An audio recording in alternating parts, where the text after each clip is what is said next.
They own the public spaces that are here at the festival. You gonna turn on the camera? Nope.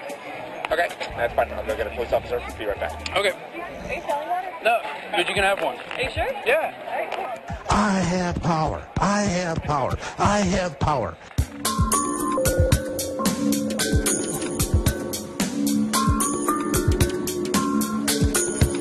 I have power. I have power.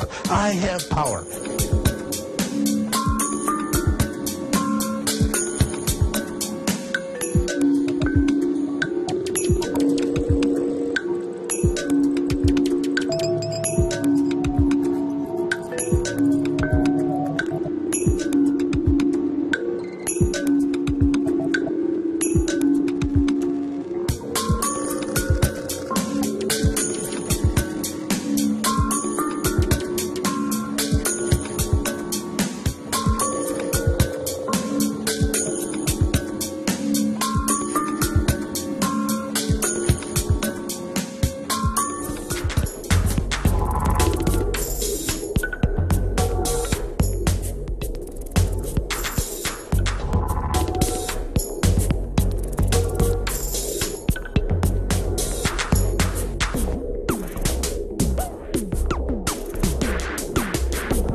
It's time once again for our annual Money Bomb, our 48-hour broadcast to raise $1 million for our operation. But for our donators, we do have special gifts. With a donation of $365, you get the limited edition Infowars Money Bomb t-shirt. With a donation of $500, you get not only the t-shirt, but also 5 DVDs. And with a donation of $1,000, you get the t-shirt, the DVDs, and the limited edition Infowars Money Bomb Bullhorn, pre-recorded with a special message from Alex himself. Now be aware that your contributions do not have to be limited to donations. The Infowars shop will be up and operating the full 48 hours. But the action isn't limited to InfowarsMoneyBomb.com. Stop by eBay for these great gifts, such as the Infowars Sledgehammer, broken in and signed by Alex himself. Oh, yeah, New World Order. The Infowars coming for you. As well as these other great tools. And the granddaddy of all auction prizes, the Norman microphone that Alex has used in his broadcast daily for the past several years. It's Infowars Money Bomb 2012. And just in case they go out of style this November, we dug deep and pulled out the Obama Joker shirts. And as you can see, it bears the Alex Jones signature right there. The Infowars Money Bomb launches this Thursday, October 18th, and runs for 48 hours. Click on the links at the bottom of the screen to navigate you where you need to go. I'm Jakari Jackson, and if you are watching this transmission, you are the Resistance.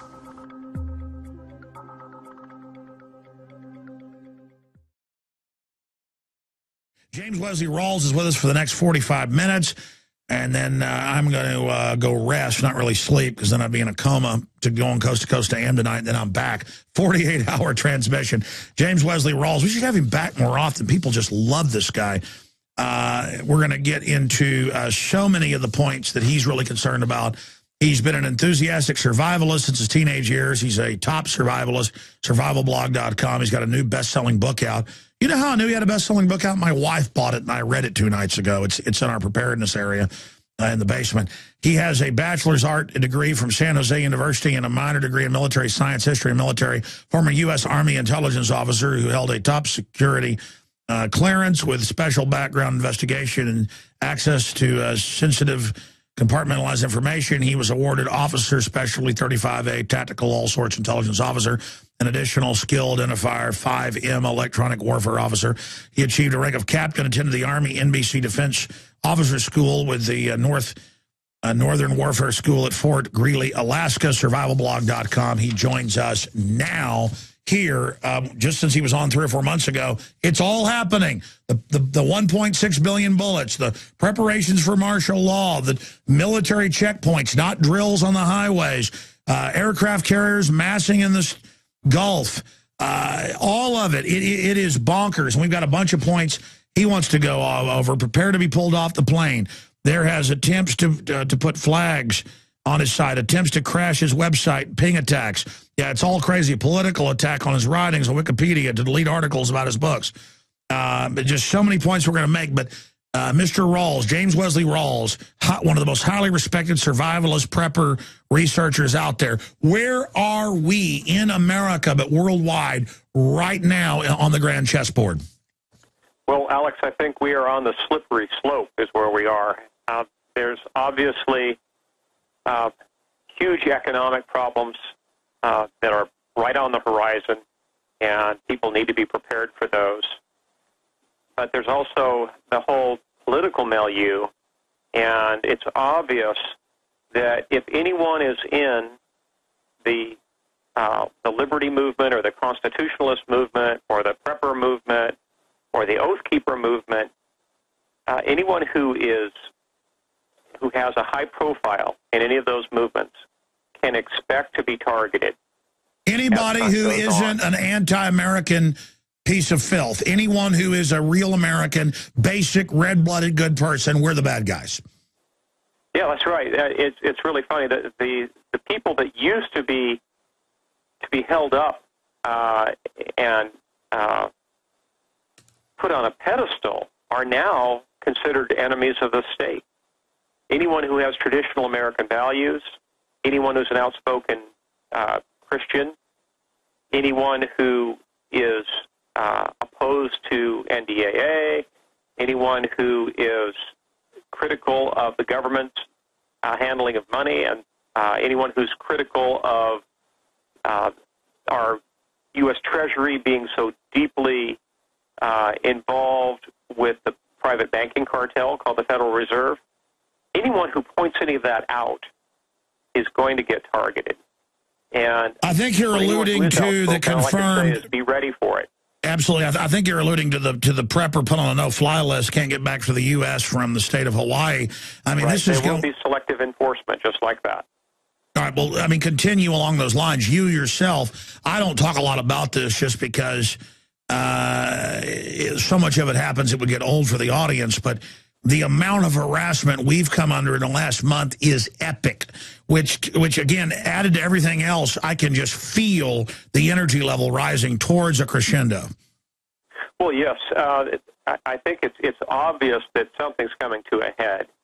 And I think that as time goes on, we'll see more and more hack attacks on websites with denial of service type attacks where they basically try to ping websites off the internet. We'll see tracking of website visitors with things like the cookie attachments they did to my website a few months back. We were able to pretty well document that. And it all got traced back to a big government data center. There's also going to be things like selective enforcement, like the guy who just got pulled off the plane in Hawaii this week. We need to be ready for that, and we need to be just steadfast. We can't let our movements be muzzled by either by the government or by organizations like the Southern Poverty Law Center that are very selectively trying to besmirch people with, basically painting people with a broad brush. They're coming after us because they know we know the game plan, and they know everybody's starting to listen to us, James. They know that our people are listening to us.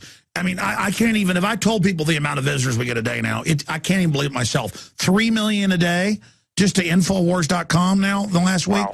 I mean, this is scaring the criminals.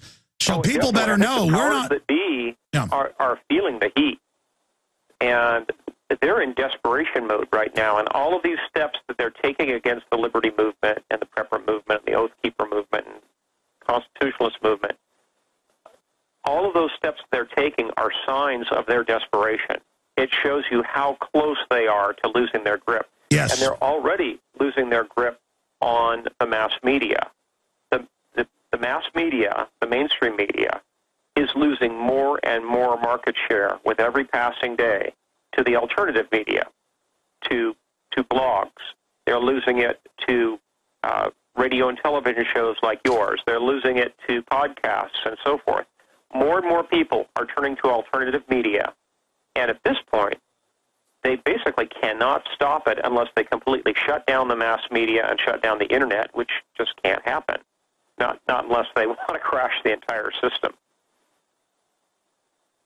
I agree. And again, I'm trying to sit here with a sock in my mouth when you're talking, because everything you're saying makes me just want to confirm everything you're saying. But I mean, obviously the police and military are starting to really figure out bad guys are in control of the government. And it's a lot deeper than Obama. Geopolitically, I know you're all about getting ourselves ready, and that's the most important thing at the micro level. But if we look at the macro, I mean, where is the world right now? I mean, where is it going? Why? I mean, how much crazier is it going to get? What are some triggers? Well, I think it's going to get a lot crazier, Alex, because the austerity measures that they've implemented in Greece and Spain and Italy are really just the beginning. And if you think we've seen a lot of riots in the streets of Greece and Spain, that's actually just the first stages of what may turn into civil wars in those countries. Because the level of austerity that they're going to have to implement is huge. They're basically going to have to shut down their entire welfare states. They're going to have to deny pension funds that people have been promised for decades. And they're going to cut off people from the banking world. They're going to cut people off from all the traditional government entitlements that have been in place for many, many years in Europe. And the backlash is going to be huge. The economic crisis that's unfolding in Europe really is just still in its early stages, and it is yet to really spill over into the U.S., Canada, and especially Japan. I think Japan is actually going to be the next major country that's going to implode. They may implode before we do because their debt level is so much higher versus GDP than here in the United States. So I think things are going to get a lot worse in Europe, certainly a lot worse before they get better. And in the short term, I think there actually may be, because of all of the capital outflows coming out of Europe, a short-term boost to the American stock market, simply because investors are completely scared to death of European investments. But eventually, the gig will be up here as well, and things will implode. Continue. I'm fighting to not interrupt. Please continue. Okay. Well, as things fall apart in Europe, we'll see a massive clampdown by the powers that be. They'll want to try to muzzle the media in Europe. There will no longer be a lot of coverage of street protests. If anything, the news that starts coming out of Europe in the new year, I think, is going to become pablum.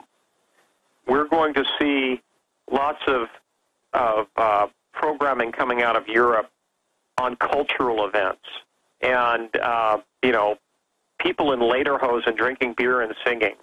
And we're going to see like bizarre, truly Orwellian cover stories. The announcements of new car models coming out of BMW and Audi. Okay, that's the kind of news that they're going to shove down our throats from Europe, because they won't want to focus on all the street protests that are going on, because they can't let the cat out of the bag that the majority of the citizenry in Greece is fed up and they refuse to take it. They won't be focusing on things like the people in Iceland and Ireland backing out of the EU. And they won't be focusing on alternative markets that are springing up, where people are setting up barter networks, for example, because there's no cash available in Greece and Spain and Italy and Portugal. I think we're going to see a veritable news blackout in Europe starting early next year. And it's going to be up to the alternative media. It's going to be up to individual citizens with, small webcams and cell phone cameras that get on the internet to spread the word about what's actually going on in Europe.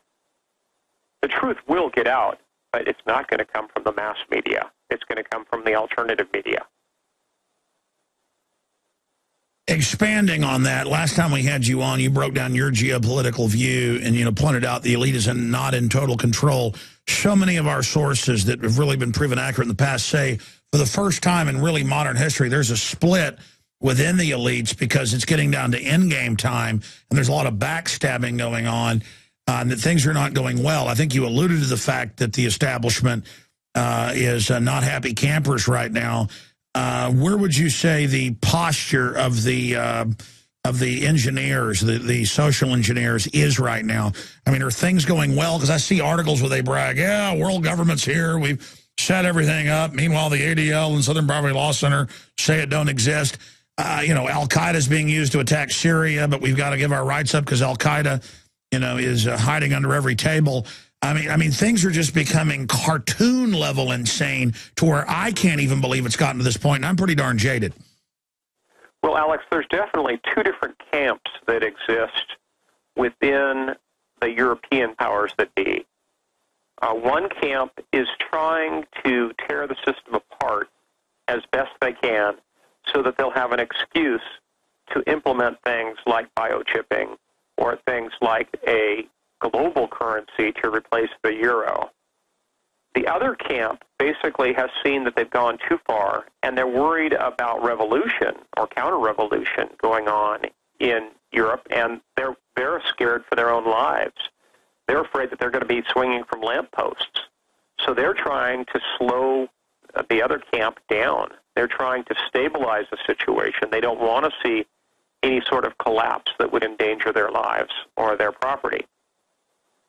So it's difficult to predict how things are going to play out because there's definitely two camps with two different approaches that are working simultaneously.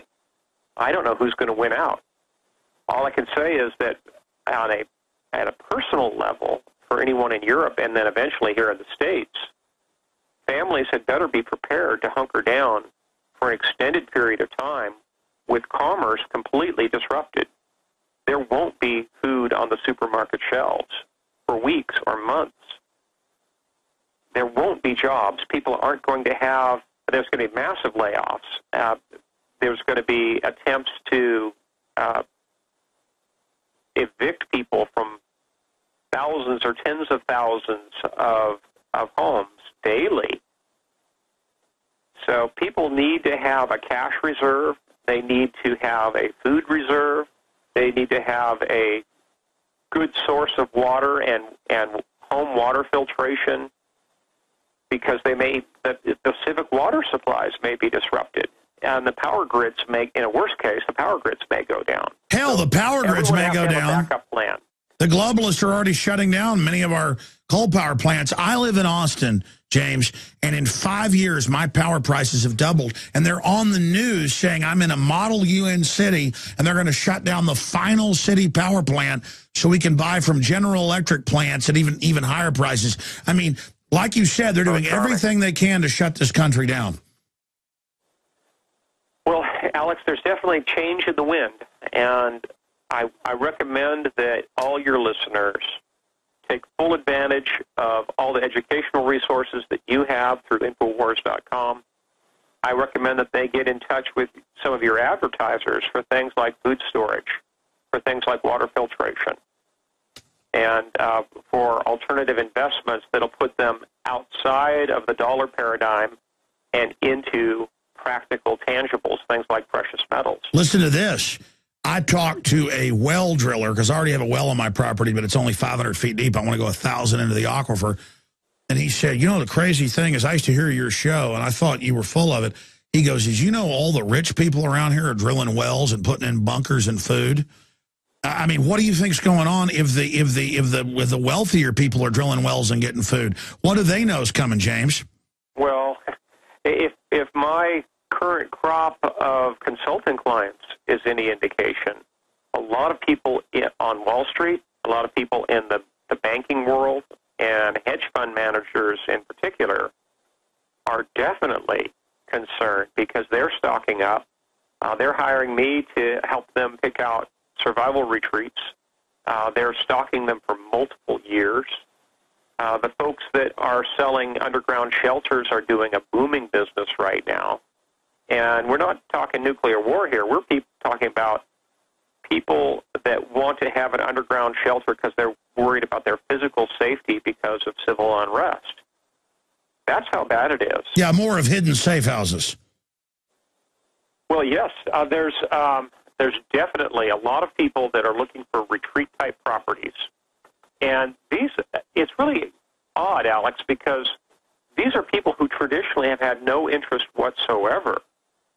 These are people who are not, bomb shelter oriented or chemical, biological, or radiological defense oriented at all. No. On my street, these are simply people who are in either mainly in the banking sphere.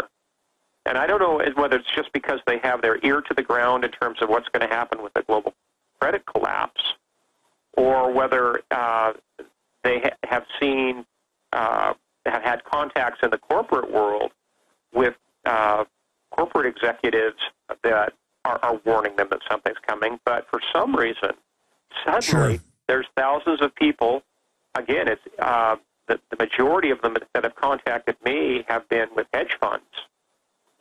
The number of hedge fund managers that I have had for consulting clients has absolutely blossomed. Yeah, that's the same. I have more hedge fund managers currently on my roster of consulting clients than I had combined for the last 5 years. And that's all happened in just the last 6 months. Survivalblog.com, and it's making people mad that people are listening to you, best-selling author and researcher, survivalblog.com. James Wesley Rawles is our guest. Let's talk about this then, because you've got a lot of points here that we need to go over. But we're sitting here watching this. The nightmare is starting to become a reality. It's being confirmed by the day that the worst scenarios aren't just possibilities, but now probabilities. How do you see the chain reaction coming? People like Gerald Celente, people like Max Kaiser, but Dr. Paul Craig Roberts, who's been somewhat restrained, now says, yeah, look for collapse. Joseph Stiglitz, myself, I live this 18 hours a day. I'm seeing all the signs just where I live out in the hill country. It's not the richest area, but there are some wealthy people out there. I talk to the realtors. I mean, they're like, yeah, bunkers are going in all over the place. I go and look and see bunkers. I go and find a NSA spy base 2 miles from where I live. I'm driving and there's an Army maneuver going on. I see intel reports, news coming in with Army checkpoints all over, not drilling, but really running checkpoints. I mean, it's all going from preparation to a slow kind of rollout now, kind of a soft martial law at levels I've never seen, James. Well, the Texas Hill Country may be an exception, but overall, we're definitely seeing a ramp up. If you look at what's coming out of the intelligence fusion centers, for example, the BATF just released a report very detailed about connections between outlaw biker gangs and the U.S. military, for example. A PDF of that was just released in the last few days. And it's scary to see how much these intelligence fusion centers depend upon political action groups like the Southern Poverty Law Center. It's like one is feeding the other and vice versa. There's definitely a ramp up that's going on. You're talking about an echo chamber. Yeah, well, yeah. I think the main threat to people in the prepper movement, the constitutionalist movement, is going to be selective enforcement. I don't think people at this point need to worry about a massive roundup and the apocryphal, No, they're going to catch us at security checkpoints, trump stuff up on us. Well, yes, and unfortunately, the way that our statutory system is set up here in the States, at any given time, any given American is probably in violation of 2 or 3 federal laws. They just don't realize it. There's thousands and thousands of laws on the book that come purely out of statutory jurisdiction. These are mala prohibitum. They're not mala in se. And I'm sure you know the difference. Yes. So if they want to nail somebody, they can nail them. And if they can't find something that someone is engaged in, they will either plant evidence or enact some new diktat coming out of some bureaucracy. Well, look at the new executive orders interrupt, where they say, if we say you're involved with anybody in Africa who might aid somebody we don't like, we're taking everything you got. Or if we say you're connected to somebody connected to Iran, we take everything you've got. But, I mean, what about this? What about people that work for the system, realizing it's all starting to come down because nobody's holding the corruption in check? How about people in government, FBI, you name it? I know a lot of them actually are doing this, not doing this. You know, good guys blew the whistle about Fast and Furious.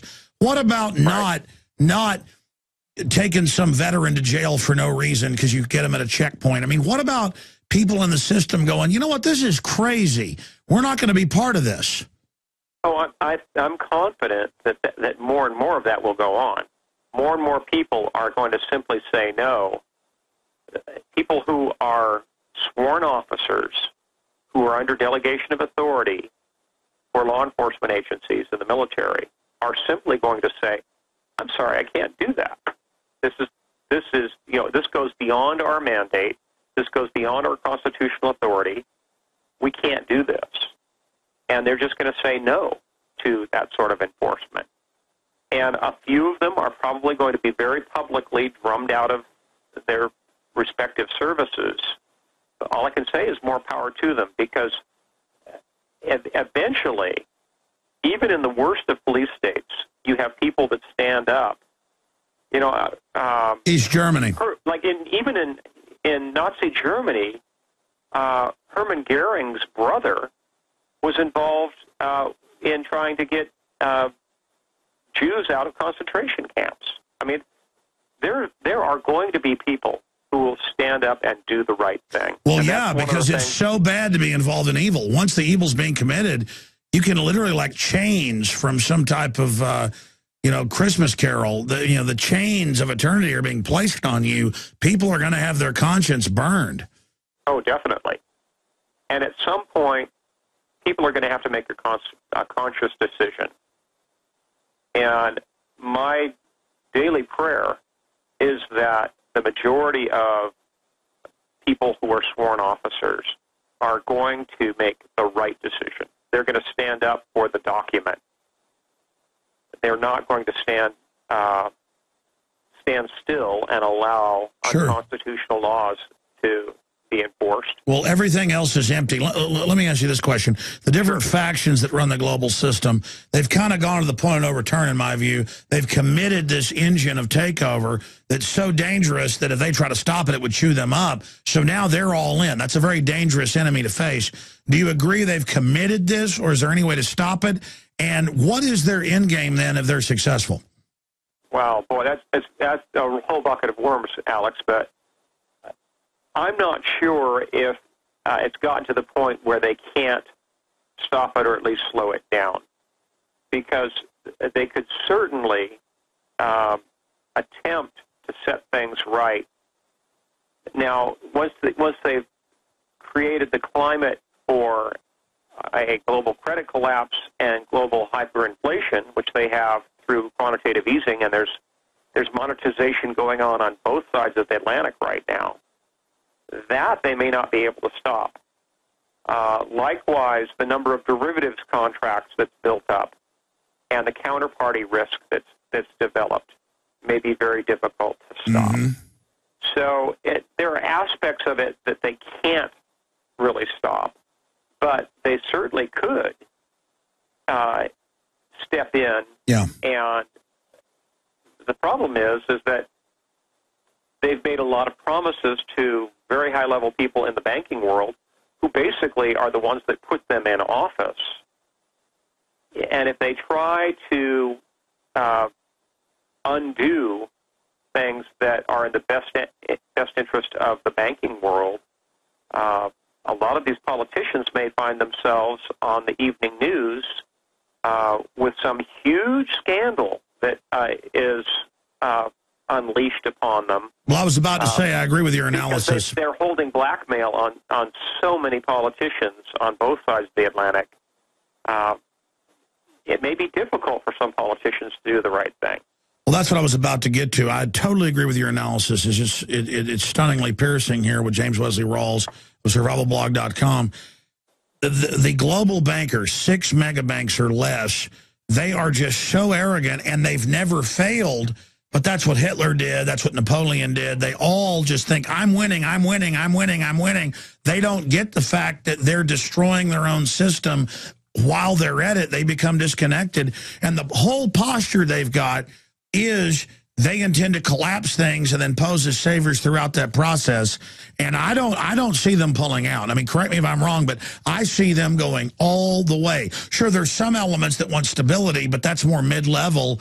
And even elite systems are overruled by whoever is the craziest and most arrogant and willful and has the most blackmail in the room becomes the leader. And so it's a crystallization of evil. We've now reached that Roman collapse point where it's the craziest guy rules the day. Yeah, we don't know who our modern day Caligula will be, but he's probably there. He's probably going to step up and be the new leader of the European Union or the new global governance or whatever. And he'll be the guy to announce the imposition of wage and price controls, the imposition of currency transfer controls, and the imposition of a new global currency, and it'll probably be a completely digital currency that may not even be in physical printed form. It may be strictly on a card. And your bank account's worth nothing, and if you don't like it, you're a terrorist. They'll send a paramilitary group by to kill you and your family. I guess it could come to that, but all I can say, Alex, is that your listeners need to take this very seriously, make some concerted prayer first, and then prepare. Team up. People need to get smart. They need to get educated on what the risks are and the countermeasures that they need to take to mitigate those risks. They need to team up with their neighbors and friends and coworkers and fellow church congregants. They need to train, and people need to get tough physically. I mean, people need to get in better physical condition because we're in for some very tough times ahead. Oh, buddy. They need to wean themselves of their addictions.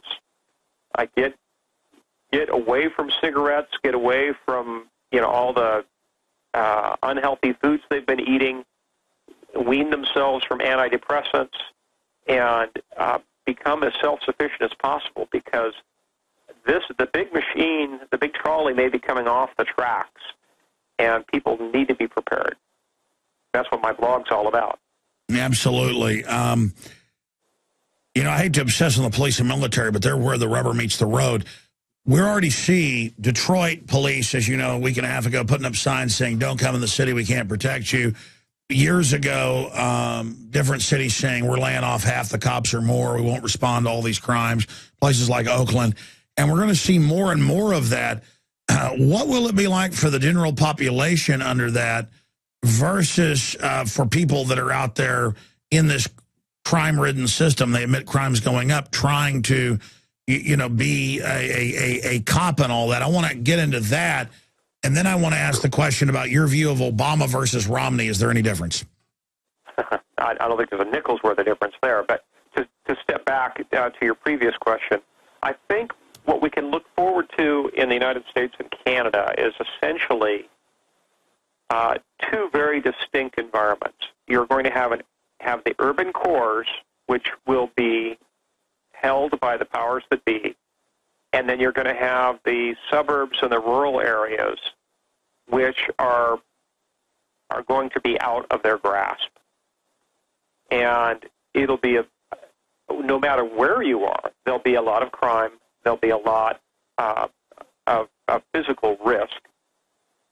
But in the countryside, I think we're essentially going to see alternative system set up with barter networks and with, community sustainable agriculture and all this other stuff, that's all going to come together. Almost a renaissance. Because people are going to want to be able to check out of the system. They're not going to want the one world global governance system. They're going to basically step aside and say, sorry, we don't want that here. And when it comes right down to it, the opportunities to implement martial law will be limited to just a few cities. There just aren't enough troops to implement it nationwide. That's right. So the trick is, don't be in one of those cities. What is that, New York, Chicago, L.A.? Vote with their feet and strategically relocate. And you've had people like Joel Skousen on, who wrote a wonderful book called Strategic Relocation. He was years ahead of me, and he was one of my formative influences. He's been at this, prepared this game much longer than I have. People need to strategically relocate. They need to be moving to places like the Texas Hill Country or the American Redoubt in my region here, it consists of eastern Oregon, eastern Washington, Idaho, Montana, and Wyoming. That's the main region that I'm recommending. Yeah, Skousen, I think he agrees with you that's the best area. Well, yeah, he lives in the inland Northwest as well. Although, since he's a Mormon, he includes Utah in the states that he recommends. I actually don't, only because Utah is so arid and relatively overpopulated. It has a higher population density than the area. Yeah, he thinks it's good because the average people have storable food and stuff and are self-sufficient. Well, yeah, it's definitely a cut above. What is the biggest death trap? The areas will be the ones that I mentioned. What's the biggest death trap? New York City? Yes, definitely. Specifically Long Island, I think, will be the statistical chances of making it out of there alive are going to be in the single digits. Because when everything falls apart, there will be no transit out of New York City. There's only a few bridges and tunnels that connect Long Island, and it doesn't take a lot to shut those down. And whether it's a terrorist incident or whether it's martial law or whatever, there's going to be a lot of people trapped. Well, look at Katrina. I mean, imagine New York City and Long Island during any type of crisis. It's a death trap. It really is. And there's a few others like it. Actually, Seattle is also very geographically isolated, for example. And there's a number of other cities where basically the number of thoroughfares out are geographically determined. And I've always been from the geographical determinist school of history, much less modern geography. You don't want to be in a major urban area when things fall apart. Because from an actuarial standpoint, your chances are going to be slim to none. The big cities are going to be public health nightmares. The gangs will take over. The few police and firemen that are there are primarily going to be at home taking care of their own families. They'll be terrified, really. They'll be so fixated on protecting their own families, they're not going to show up to work. Well, that's the thing. Everybody who's so scared about a gun confiscation, they'll do some highly publicized events, like you were saying, to make us all scared and drum out troops and say troops were terrorists because they were with the evil, patriots or whatever. You can see it all being scripted in TV shows and stuff. They always do that in the fantasy realm before they roll it out as the official PR as kind of a, preparation of the mind. It's so obvious when you're awake. But on average, during any collapse in any country, but especially here, the cops and everybody, they're going to stay at home with their families. So the truth is the globalists plan to let all the gangs run wild, like Argentina or wherever, so we end up begging for the troops. It won't be, hey, Army, don't come in here. It'll be, Army, get in here, fix things. And that's essentially what happened with Hurricane Katrina, because so many cops either had fled themselves or were concerned with their families and stayed home to take care of their families. And in some cases, a few cops were out there looting with looters. There's some pretty widely circulated videos of cops being caught, looting a local Walmart. So the number of police officers that will be available to try to institute martial law I think really is fallacious. They just don't exist. There won't be enough of them. Well, it's just crazy to have the cops everywhere training to fight people that believe in George Washington, as we know that, and that's not a joke if you're a listener. Just look up FEMA teaches George Washington and Thomas Jefferson are bad. I mean, it's so ridiculous. We've talked to truck drivers who have like bumper stickers on their car for my website, and TSA checkpoints like scream at them and say, "What is this?" I mean, these guys are so disconnected. They think in America you scream at somebody for their bumper sticker. I mean, it's almost comical how pathetic these welfare people are they're hiring to be TSA, who then are at checkpoints commanding the police and military. We got about 7-8 minutes left. James Wesley Rawles, survivalblog.com is our guest. It's the Infowars 2012 Money Bomb. 48 hours. As we know we're going into this collapse, we're just trying to, people that have the extra capital, while it's still worth something, donate to us so we can put up a full, offensive resistance to the globalists in the info war with a bunch of satellite uplinks and other things. We're reaching 15 million a week conservatively. We want to up that. But if you donate to us, I mean, your powder's dry right now on the info war. I wouldn't wait. PrisonPlanet.tv, subscriptions, buy books, videos, whatever. It all supports us. We're just really putting everything in right now to try to get the word out now. The maximum effort. Militarily, as a military historian type, I mean, what should everybody be doing in the info war? I know get ready yourself, but I'm doing that. But also we need to... The important thing is to set up alternative venues. It's important that people get licensed as ham radio operators, for example, or at least study. They don't have to get the license itself, but they need to buy the gear and study and know how to operate ham radios. People should, if they have the opportunity, look for micro FM broadcasting equipment. People should get involved with the darknet side of the internet to see how that works. People should be ready to revert to traditional bulletin board systems with dial-up modems, because the internet may be disrupted. Think in terms of alternative communications all the way down to technology like hand-cranked mimeograph machines. I'm not kidding. It may come down to that. If you look at how the resistance was run in World War II, a lot of that was hand-cranked mimeograph machines putting out broadsheets. It could come down to that. So stock up on communications gear and alternative, especially that will serve you in your local community to get the word out. Because the powers that be may shut down a lot of other venues. They may severely limit the internet. They may block out entire regions of the country that they see as, they'll call them militia hotbeds or whatever, or terrorist nests or whatever terminology they're going to use. But they can block whole ranges of IP addresses to basically segment the internet to exclude the voices they don't want to hear. So it's important that people learn about the dark net, and it's important that people buy the gear and get the training to broadcast locally, because it may come down to that. Well, I've said that over and over again.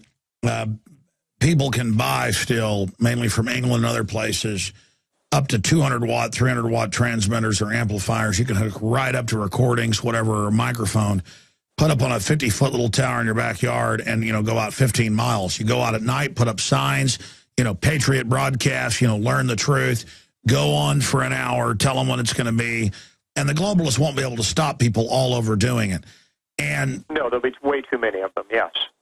Yeah, right. So I've called for 15 years. Everybody should have the equipment ready and understand. I've told people use the banners, put up little printouts. People will be desperate during this to learn the truth and fire up and tell people what's going on. They can know that, people would start listening to that frequency just to know whenever you're coming on, and that can be a rally point as well. Again, they plan to shut us down, collapse things, and have us beg for total welfare takeover. That's the plan. That's why it's so important to be prepared now, so that there's a remnant of people who are not totally dependent. Right, and as I've mentioned in my past interviews with you, it will only be those people who are well prepared physically, the people who don't have to worry about where they're going to find their next meal. The people have good food storage programs.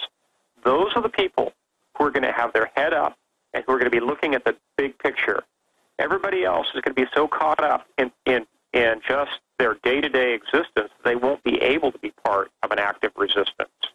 It'll only be the people that are well squared away, that have long since had their beans, bullets, and Band-Aids squared away, who can be part of the solution. Any other areas, you know, you kind of sent a few points you wanted to get into about the harassment you've gone through lately. That's kind of peripheral, but I think it is important just as a learning point for people. Most recently, on Wikipedia, there's been a politically motivated campaign to try to delete articles about my books. There's two different books, my latest novel, Founders, and the previous book, Survivors. By the way, I had an advance copy. Just interrupt. Just interrupt. And on the New York Times bestseller list, in the top 20, they're trying to eliminate the articles about those books, claiming that the books are non-notable, even though they were bestsellers. Well, let me just stop you for a moment, because I had an advance copy of the book months ago that you sent me. Your very nice, excellent book. I didn't know that was officially out yet. I want to carry that as soon as I can at Infowars.com. But Founders is out. Tell people about the basic premise of that. Sure. Founders is a novel set in the near future about a global socioeconomic collapse. And it's set in the exact same time period as my first novel, Patriots, and my second novel, Survivors. I took the approach with my sequels, instead of following the same characters farther into the future, as most sequels do, I instead focused on the same time period. So the novels are all contemporaneous, but the geography and the cast of characters is different with each sequel. So the latest one, Survivors, is set primarily in Kentucky and Tennessee, and then there's a major subplot that takes place at Malmstrom Air Force Base up in Montana. And there's also a focus on some characters from my first novel and their cross-country trek from Chicago all the way to Idaho in the midst of the collapse. So that's my latest novel, Founders. It hit number 4 on Amazon, and it was number 11 on the New York Times bestseller list the first week that it was out. But in addition to the campaign to try to get the web pages, the Wikipedia pages about my novels deleted, there's also been a concerted effort to try to slam my novels' ratings on Amazon. There's a campaign that's obviously orchestrated where people are putting up 1-star reviews of my novel. Well, you know why, because they know a lot of public that's scared won't read reality stuff, but they'll read historical or near-future novels. And so they're scared of the narrative you've put out, because you wrote books, I don't know, 20 years ago predicting all this. They're scared of you. And again, that's the sign you're having an effect. And I just can't believe these people that serve the system are busy fighting us when all we're trying to do is have a civilization. These globalists are so hell-bent on dominating that they're destroying the very system that gave them their power to begin with, which is always the downfall of the evil, as they end up destroying them. Yes, I think they're about to be hoisted by their own petard. And all we can hope for and pray for is that we will be in the right place at the right time with the right people. That's my daily prayer. And we have to trust in God, God's providence, to protect His covenant people. And when things do fall apart, I'm confident that there'll be enough people in the right place at the right time, that there'll be a legion of folks who will be there to reinstitute constitutional government and small government. That's what we really need. Exactly. The globalists hope is when things collapse, they can bring in total communism, controlled by the bankers who are exempt from it, as a supposed solution. But in closing, I know you've got to go. We've got another guest host coming up, Linda West, with her guest, so we're waiting right now. We're going to play a short report, and go back to them here on the Infowars 2012 Money Bomb. But what will it be like if things really get bad with these spoiled, rotten, dumbed-down yuppie types and others who revel in being pathetic and weak and hate those of us that tried to warn them. I mean, how pathetic will it get for these people? We see Homeland Security, TV ads and print ads about zombie apocalypse describing the public as zombies. What are they trying to get us ready for?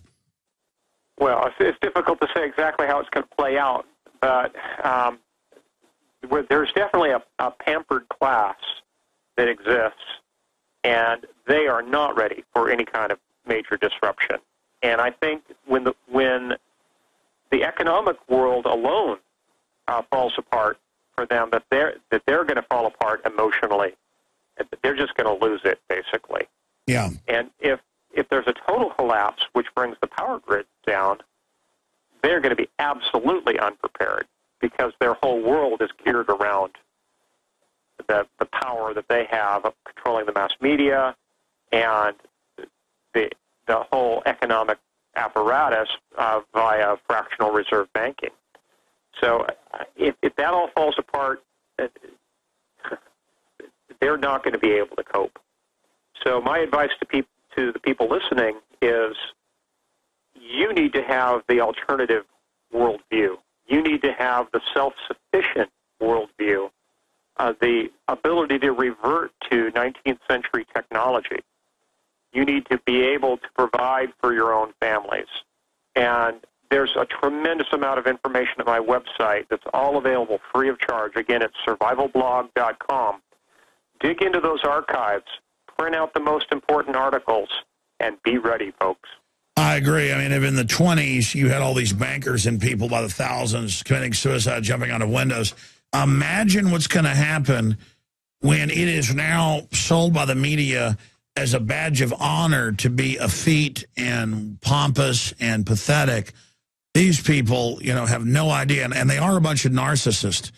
And I just can't imagine them when their whole bandwagon ends. And in a way, maybe it's good if it all ends, because if it just keeps happening incremental, they're going to take over. Sometimes I have the sick thought of let it go ahead and collapse. Let's get this over, kind of like having a bad fever when you're sick. But then I actually see the collapse now looming, and it's really creepy. All right, well, James Wesley Rawles, thank you so much for spending time with us. We look forward to talking to you again soon, and I want to get you on the full main radio show the next few weeks to talk about the new book, Founders. Sounds great. Thank you so much, Alex. Thank you, sir, for coming on with me. Pray Psalm 37 for all your listeners. You want to quote it for people? I can pull it open for you right now. Absolutely, word for word. I mean, I know it, but I can't paraphrase it either here. But yeah, give it to people. Let's read that scripture on air. Okay. Psalm 37 begins. Let me turn. Oh, I'm in Psalm 40 here. Psalm 37 begins.